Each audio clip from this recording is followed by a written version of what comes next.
మహారాష్ట్రలో trainee IAS పూజా ఖేద్కర్ లీలలు ఒక్కొక్కటిగా వెలుగు చూస్తున్నాయి. ప్రొహిబిషన్ సమయంలో పూర్తి స్థాయి అధికారిగా హల్చల్ చేసిన ఆమె ఉన్నత స్థాయి అధికారుల ఆగ్రహానికి గురై బదిలీ వేటు ఎదుర్కొంది.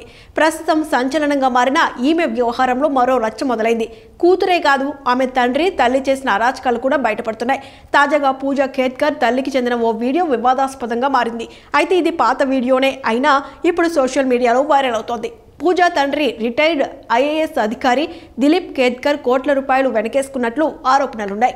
పూణే జిల్లాలోని ముల్షి తాలూకాలో ఓ 25 ఎకరాల స్థలాన్ని కొనుగోలు చేశాడు. అయితే పక్కనే ఉన్న రైతుల భూముల్ని ఆక్రమించేందుకు ప్రయత్నించాడని స్థానికులు ఆరోపించారు.